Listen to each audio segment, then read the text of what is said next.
5.18 강주 민주항쟁을 기리는 날입니다. 당시에 진보 세력이 민주주의를 훼손하자 강주 시민들을 중심으로 희생을 각오하고 항거했던 날을 기념하는 날입니다.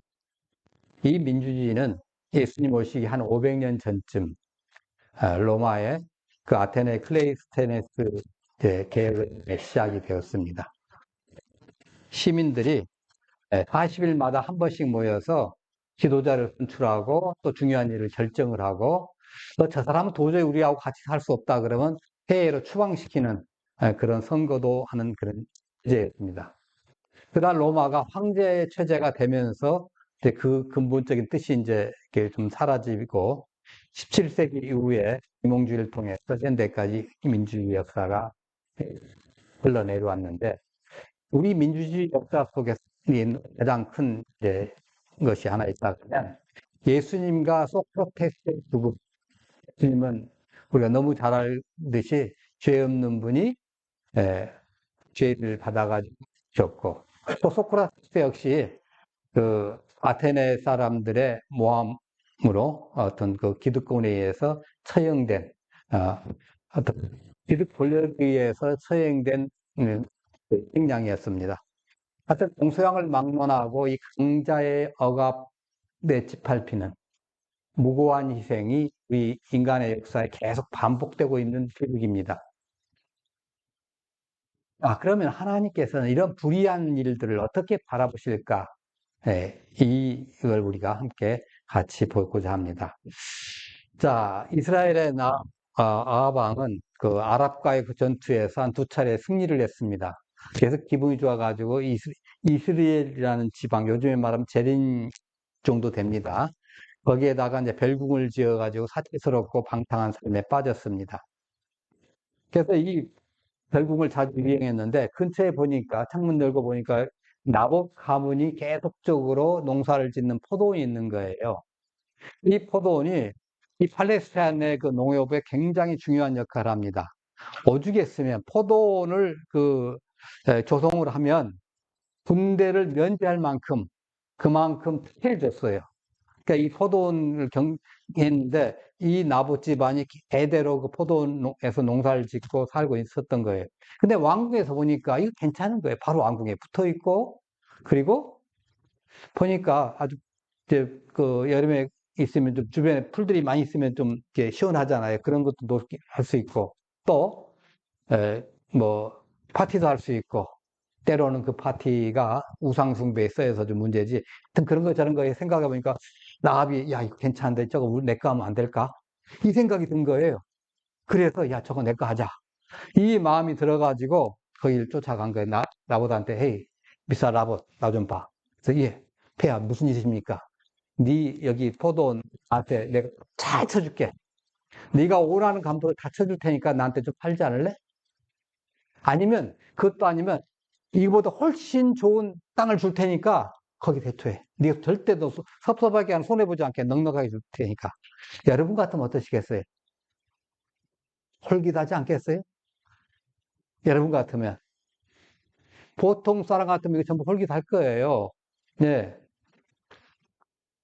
그죠? 예, 홀깃할 겁니다. 근데 이제 이 나봇의 또 하나의 목적은 뭐냐면 이걸 단순히 차지한 것이 이겁니다. 원래 그 이스라엘 사람 신명기에 여러분들이 보시면 왕은 어느 정도의 자기가에게 정해준 그런 정도의 왕이 차지할 수 있는 그런 정도의 그 제한이 돼 있어요. 뭐 종을 부린다든가 뭘 한다든가 과도하게 종을 두지 말 것이며 뭐 여러분 신명기 읽어보시면 쭉 나오시지 않습니까? 그런 것들이 있거든요. 그래서 왕의 그 권한을 넓히려면 땅을 넓혀야 되는데 이게 문제는 이스라엘이었다는 거예요. 다른 나라 같으면 아무 문제가 없는 거예요. 네. 자, 보니까 이 나봇이 굉장히 좋은 조건을 제안을 받았는데도 불구하고 이 포도원을 안 팝니다. 나 못 내주겠습니다. 왜냐하면 이 포도원이 야곱이 이 현지인한테 사가지고 자기가 생각에 장자한테 물려준 거예요. 장자가 누구죠? 야곱의 장자가 누구죠? 야곱의 장자. 예, 그렇죠. 그런데 야곱이 생각하는 그 장자는 누구였어요? 실제적으로 요셉이었죠. 요셉한테 물려준 거예요. 그걸 계속 받아가지고 이 후손들이 이 농사를 짓고 있는 거예요. 그러면 이 땅에 누구가 묻혀져 있다는 거예요? 야곱과 요셉 여기서 묻혀져 있다는 거예요. 그걸 생각을 하니까 이거 못 주겠다는 거죠. 그래서 조상이 주신 땅이고, 더더구나 이스라엘은 어떻게 됩니까? 땅을 너희들 함부로 팔지 마라. 만일에 너희가 형편이 정말 어렵고 해서 땅을 팔 경우에도 그 이웃 형제들이나 이웃 사촌들이 이웃들이 그 친척간이 그 땅을 바로 회복을 시켜야 돼요.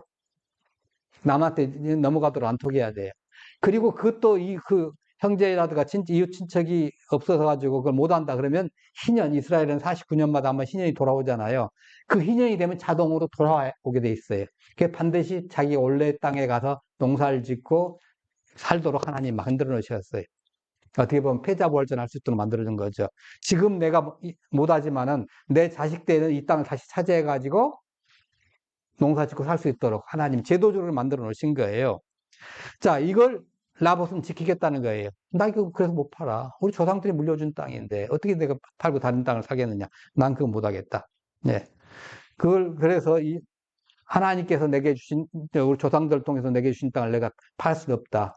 그리고 이 땅에서 우리가 같이 농사하면서 일하면서 그 행복감을 어떻게 포기할 수 있느냐. 난 이거 못한다. 이 생각을 하고서 과감하게 왕에게 못한다고 그랬죠.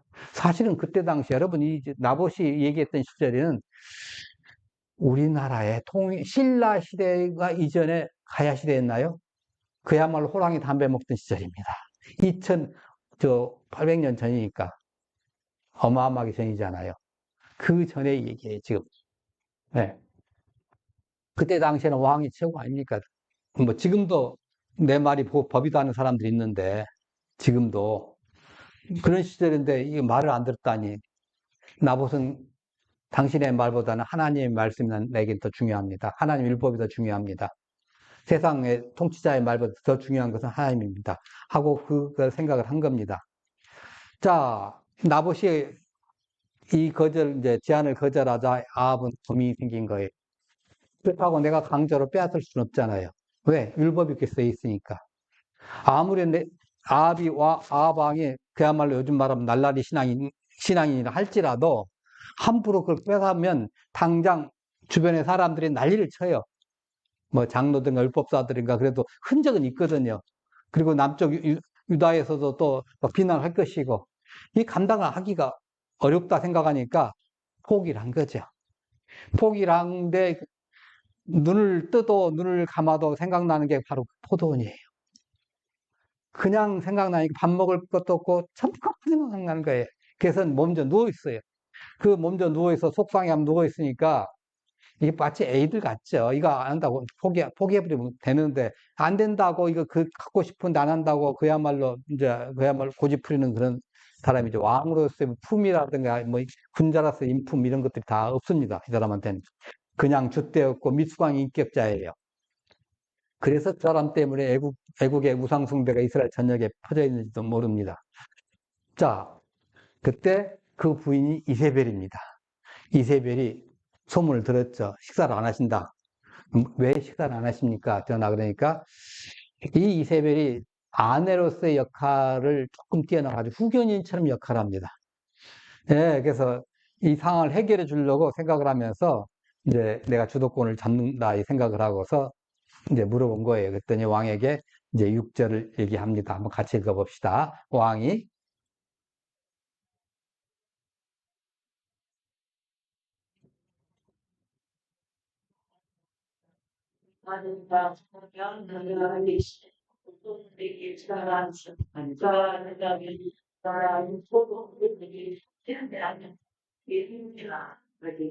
예.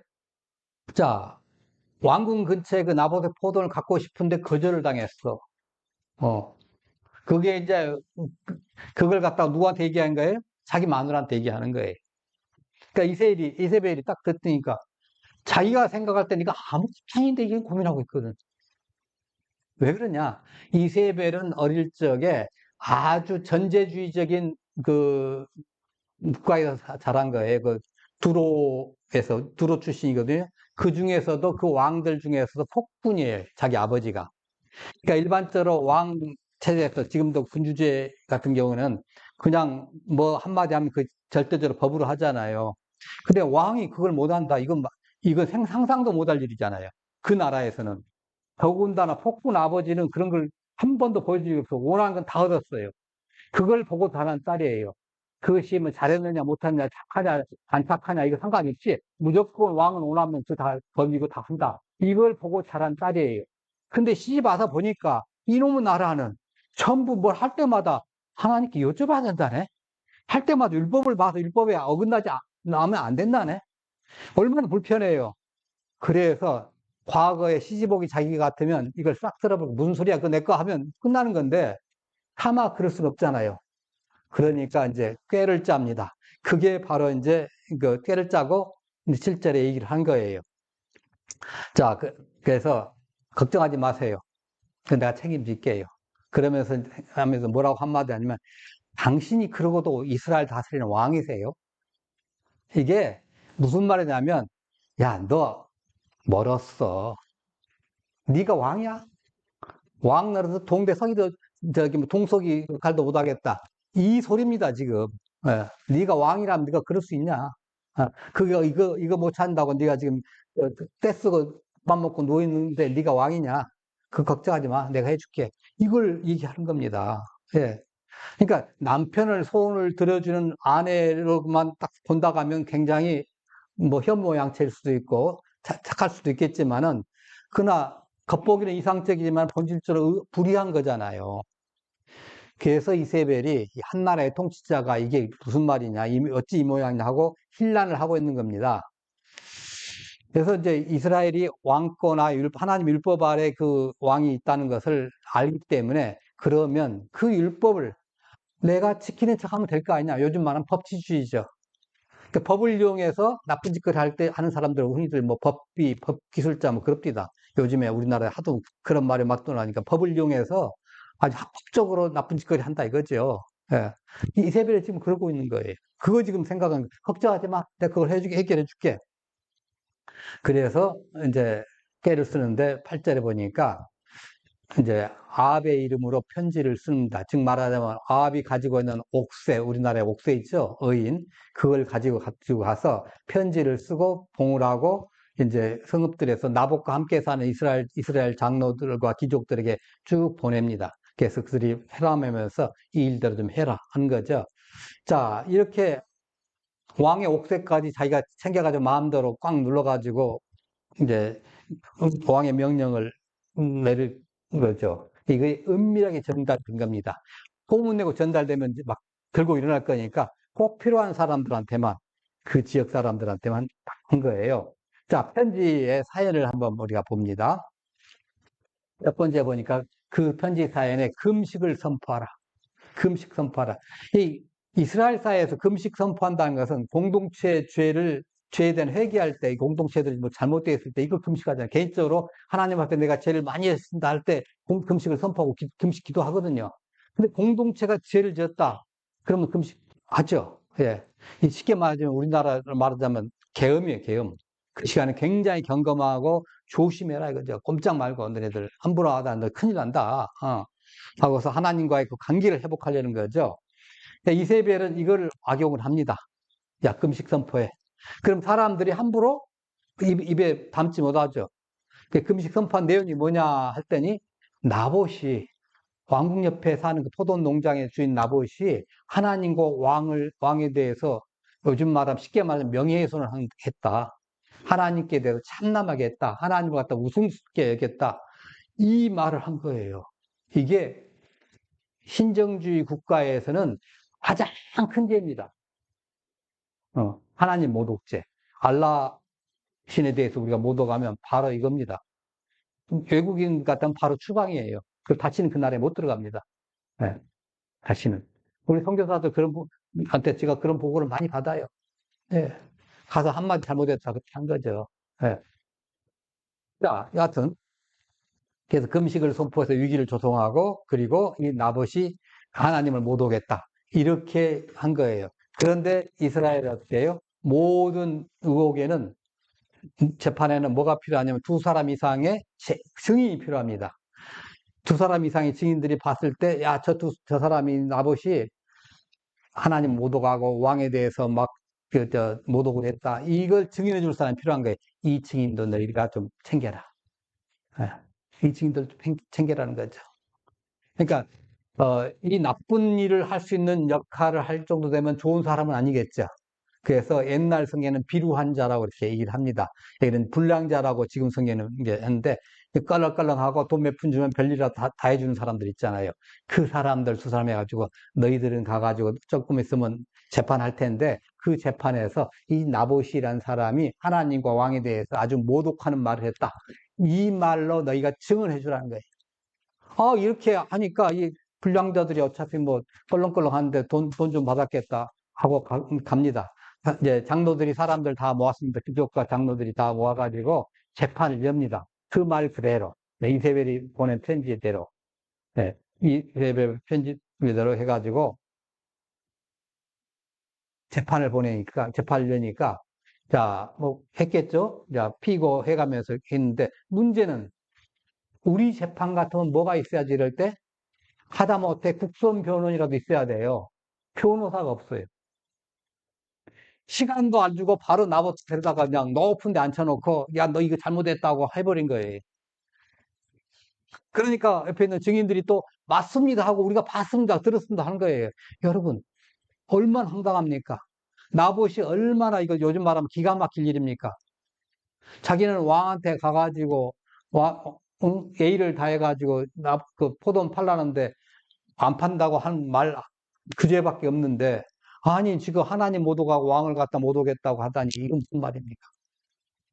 근데 자기 편을 들어줄 사람이 아무도 없잖아요.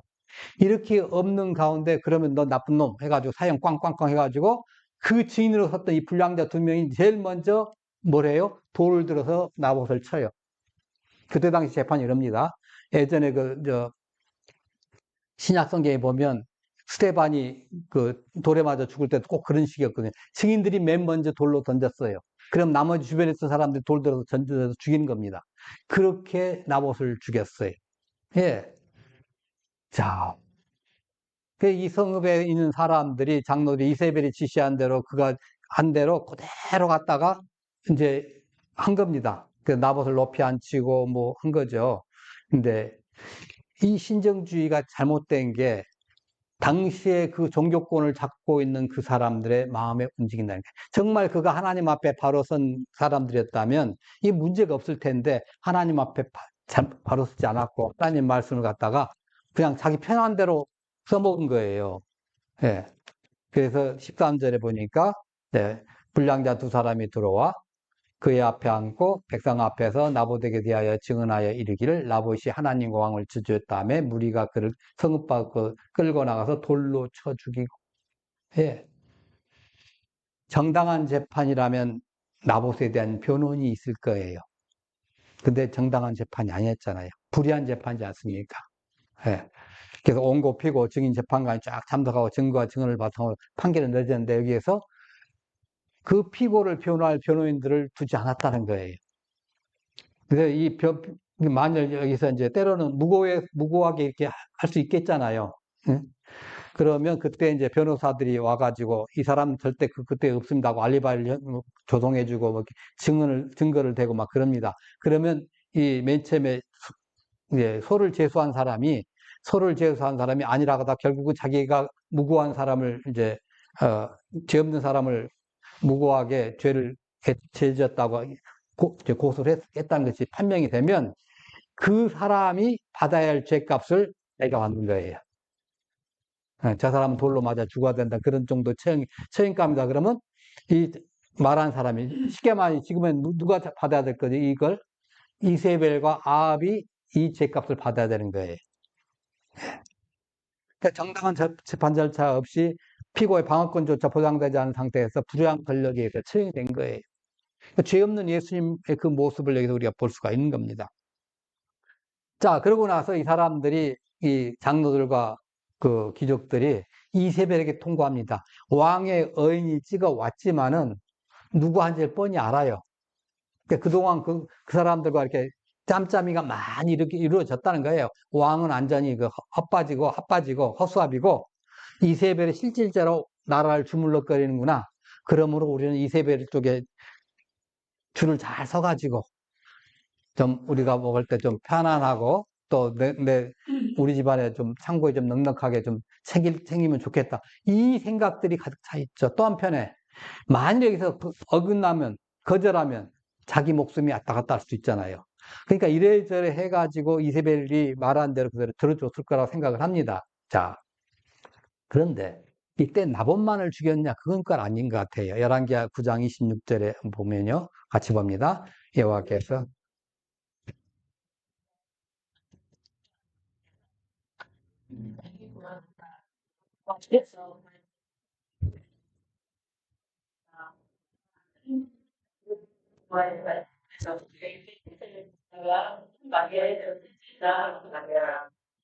예. 그러니까 나봇의 피와 그의 아들들의 피를 여기서 말씀을 하셨습니다. 그러니까 나봇이 처형될 당시에 그의 아들들도 함께 처형됐을 거라고 생각이 됩니다. 왜냐하면 나봇만 죽였다가 하면 그의 아들들이 그 땅을 받아서 농사를 짓잖아요. 그러죠? 그러니까 지금 목적이 나봇을 죽이려는 목적이 있는 게 아니라 포도원을 차지하려는 목적이 있잖아요.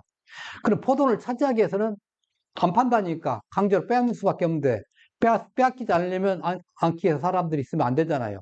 그래서 그 집의 남자들을 싹 죽여버린 거예요. 그럼 여자들 도망가겠죠. 무서워 달달달 떨면서. 그럼 자동으로 자 무용고 땅이 되죠.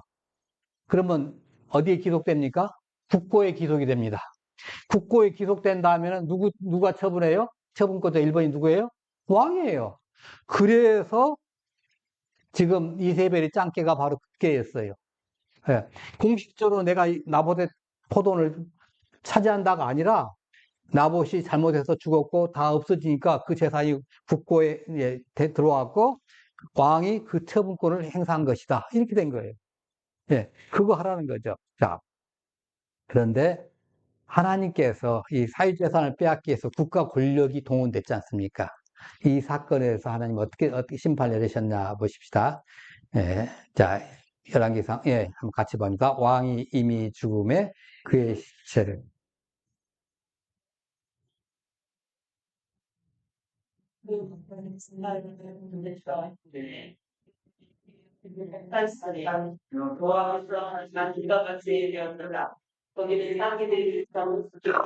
예, 주전 869년에 아합 왕이 아람과의 전투 중에서 치명상을 입습니다.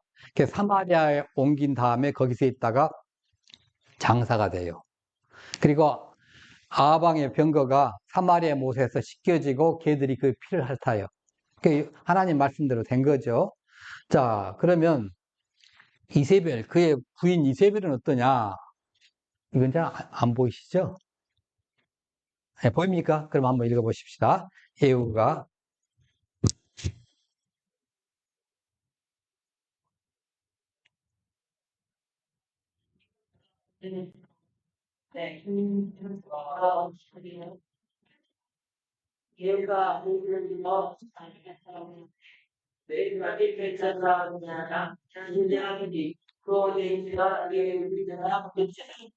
들배서를 내려던지라 하니 내려던짐에 그의 피가 담과 말에서 뒤더라.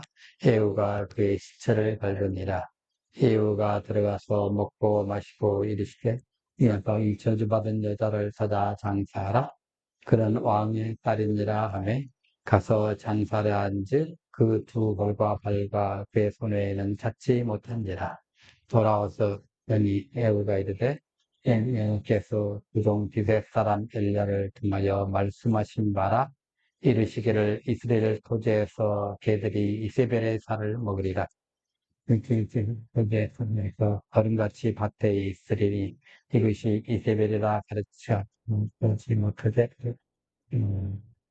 예. 그러니까 아합이 죽고 난 다음에 이세벨은 아들이 이제 여호람입니다. 여호람 왕을 세워가지고 권력을 같이 이제 아들하고 같이 나라를 다스렸습니다. 근데 아람이 다시 공격을 해오니까 공격을 해오는데 에우 장관이 반란을 일으킵니다. 그리고 쫓아가지고 거기에서 창문에서 내리라는 거죠. 메시들이 들어가지고 내리니까 완전히 산산조각이 났겠죠. 그래서 거기에서 개들한테 먹이고 뭐 두개골, 손, 발 그야말로 뼈다귀 몇 개만 남은 거예요.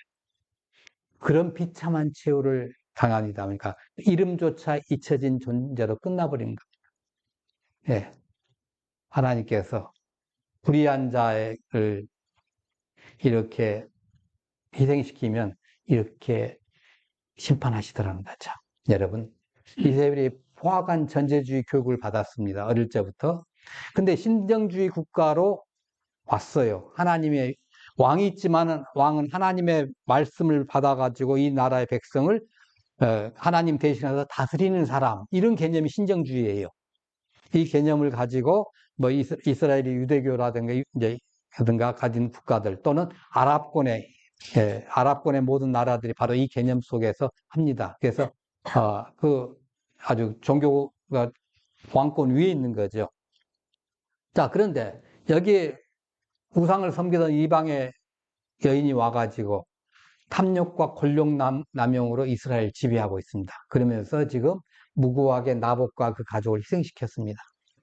정말 군주로서 제한 없는 권력을 행사할 수 있다는 그 전제적 사고에 어릴 적부터 물들어 왔어요. 그러니까 시집은 왔지만 어릴 적에 배웠던 그대로 하는 거예요.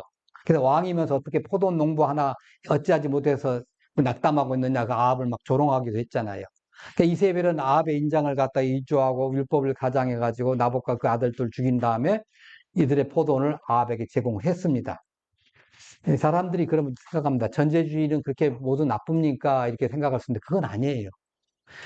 그건 아니고 뭐 인간의 인권이라든가 기본권이라든가 자유권이라든가 평등권 이런 관점에서 본다면 전제주의가 가장 최악인 것은 맞습니다. 그렇지만 전제주의 국가들 중에서도 그 왕들 가운데서도 군주 가운데서 때로는 백성을 사랑하는 선왕도 있고 성군들이 많이 있습니다. 그 중에 대표적인 분을 한 분 든다면 저는 세종당을 들고 싶어요. 그분들은 백성들의 의사소통을 위해서 우리가 지금 읽고 쓰는 뭐가 있죠? 한글. 이게 지금 세계적인 히트거리잖아요. 그 다음에 노비들, 세상에 세계적으로 다른 나라에 복지 개념도 없는 때 500년 전에 노비들의 인권을 이용해서 간노들의 그 출산 휴가제를 합니다. 아들을 낳으면 며칠 휴가를 주고 딸을 낳으면 며칠 휴가를 주고 세상에 노비들까지 챙겨주신 분이에요. 왕이. 어마어마한 백성을 사랑하신 분입니다. 이건 잘못 만나면 저 북쪽에 있는 사람들이라든가 저쪽에 서쪽으로 물 건너 있는 그쪽 서쪽 사람들이라든가 이 사람들은 쉽게 말해 그 군주를 잘못 만났잖아요. 잘못 만나고 그런 거예요. 그래서 우리는 정치적으로 볼 때 우리보다 밑이라고 보잖아요. 심지어는 우리보다 살아도 많이 잘 사는 일본을 우리 발가락에 떼보다도 못하게 본 이유가 뭔지 아세요? 일본이 지금 천황 밑에 있죠. 또 자기는 나름대로 민주적으로 한다고 하지만은 자민당 일당 독재 아닙니까? 실질적으로 우리나라처럼 국가에 대해서 너희들 잘못한다. 뭐 법원이든 행정이든 뭐든 간에 너희들 잘못한다고 백성들이 마음을 모아가지고 할 수 있는 토대가 안 돼요. 그래서 너희들은 우리나라 수준보다 떨어진다는 거예요. 우리나라의 동양 농민 같은 것이 일본에는 감히 못해요, 그걸. 그래서 너희들은 수준이 떨어져. 너희들은 우리 발가락에 떼보다도 안 돼. 하는 겁니다. 돈으로 하자면 그 사람들 훨씬 많이 가지고 있죠. 지금도. 근데 그 민주주의 수준이 떨어진다는 거예요. 그래서 그런 거죠. 다른 거 아닙니다. 이스라엘 신정주의 국가인데 신정주의 국가도 만일에 정말 하나님을 성실하게 하고 정말 다윗 왕처럼 하나님에 대해서 철저하게 그런 모습으로 그 나라를 이끌어 간다면 얼마나 그 나라의 백성들이 행복하겠습니까? 그잖아요. 예. 근데 왕이 잘못 생각을 한다 하면 아방처럼 그렇게 된다면 이세벨이 또 와서 초를 친다면 이 나라가 완전히 왕조가 되는 겁니다. 예. 그러니까 창조주 하나님을 섬기면서 그 율법 아래 살아가는 그 공동체. 지금은 아랍권이 신정주의 국가지만 그때 당시는 아랍권이 형성되지 않았을 시절이잖아요. 예. 그죠? 예. 그로부터 천 몇백 년 후에, 이제 아방의 사건 이후로, 나봇의 사건 이후로 천 몇백 년 후에, 1400년 정도 되죠. 1400년, 1500년 가까이 후에, 이제 이슬람교가 탄생을 하니까, 신정주의과는 거기밖에 없어요. 그래서 성경 말씀, 구약 성경 말씀을 바로 따르면서 살기를 하는 나라였죠. 그게 제대로만 됐다가 하면 얼마나 행복했을까. 가장 잘 된 때가 바로 다윗 왕 때고, 그 다음 잘 된 때가 여러분 솔로몬하고 히스기야 왕 정도 됩니다. 물론 중간중간 우시아라든가 이런 아시아라든가 선왕들이 좀 있습니다만은 그런 왕들 때는 정말 하나님의 말씀을 받들어서 이 백성을 다스린다. 그럴 때는 백성들이 행복했을 거예요. 근데 악한 왕들이 점령하면 하나님의 말씀을 우습게 여기거나 하나님의 말씀을 때로는 애곡시켜가지고 자기가 좋은 대로 나라를 다스렸을 거예요. 그러니까 신정주의도 완전하지 않아요. 네. 자, 그럼 민주주의는 어떠냐? 우리는 지금 민주주의 국가인데, 민주주의는 사실은 아까 말씀드린 이런 억울한 희생을 바로잡고 인권을 지키기 위한 투쟁의 역사입니다. 그래서 아까 말씀드린 대로 예수님과 소크라테스의 죽음을 어떻게 보느냐, 그리고 이것을 어떻게 규정하고 어떻게 처리하기를 하느냐, 이거에 따라서 민주주의의 민도가 달라집니다. 그 역사예요. 네. 그러니까 민주주의도 역시 완벽하지 않습니다. 말은 민주주의를 해놓고 지도자가 악용해가지고 시민의 권리를 억누르는 경우가 많이 있죠. 그 외에 북한도 민주주의란 말을 쓰죠. 조선인민주의공화국. 저 옆에 중국도 중화민주주의. 거기도 민주주의예요. 그런데 한 사람 밑에서 발발발 떨고 있잖아요. 이게 지금 문제예요. 예, 이게 문제예요. 우리나라도 왕정에서 조선 왕조 쭉 해서 뭐 삼국시대와 고려와 조선을 거쳐서 지금 현재까지 오는 과정에서 수많은 그 민주주의로 가는 데서 희생이 있었어요. 예, 가깝게 뭐 동학난이라든가 뭐 이런 것들 있죠. 뭐 그리고 이제 최근 들어서는 뭐 강주 민주항쟁, 뭐 이제 여순 사태, 뭐 제주 사태, 뭐 그런 일들이 많이 있다고 말씀을 드렸잖아요. 그래서 4.3 사건이라든가 이런 것들인데 그런 과정에서 많은 희생이 있었어요. 그것들이 지금 하나씩 하고는 있지만 해결되지 않는 과거사가 많이 있습니다. 예. 이러한 억울함이 풀려야 돼요. 더 이상 인권이라든가 자유라든가 평등이 짓밟히는 일이 없기를 우리는 기도해야 됩니다. 여러분, 불의한 권력이 불의한 일을 갖다가 시킬 때 그 하수인이 되어서는 안 됩니다. 정말 우리는 기도해야 돼요. 예. 아까 이 장로들, 아까 나봇을 쳐 죽였던 이 장로들은 어떤 마음이었을까요? 이래서는 안 되는데 하면서도 이세벨이 편지 오자마자 기뻐할 사람이 있었을까요? 물론 모르겠습니다. 좀 머리가 따뜻한 사람은 기뻐할 수도 있겠지만은 정말 전통적으로 내려왔다면, 신앙 가진 사람이 좀 내려왔다면, 그 중에 조금이라도 저기 하는 사람이 있었다면, 이래서는 안 되는데, 이래서는 안 되는데 하면서도 끌려가지고 분위기상 어쩔 수 없이 자기도 가가지고 거기에 찬성했을 거예요. 그걸 우리는 비겁하다 그러잖아요. 하나님, 이런 비겁쟁이가 되지 않게 하여 주옵소서. 예. 더군다나 또 거기에 증인으로 나서가지고 불량자가 돼가지고 하는 것, 요즘 말하는 가룟유다와 같은 그러한 자의 역할을 하지 않게 해 주옵소서. 이것이 우리 제목이에요. 네. 그렇게 비겁하거나 사악한 모습의 사람이 되지 않게 하여 주옵소서. 불의한 권력에 비겁하지 않고 불의에 맞서는 정의로운 나라, 이런 나라가 되게 하여 주옵소서. 우리가 이렇게 기도하면서 살아가셔야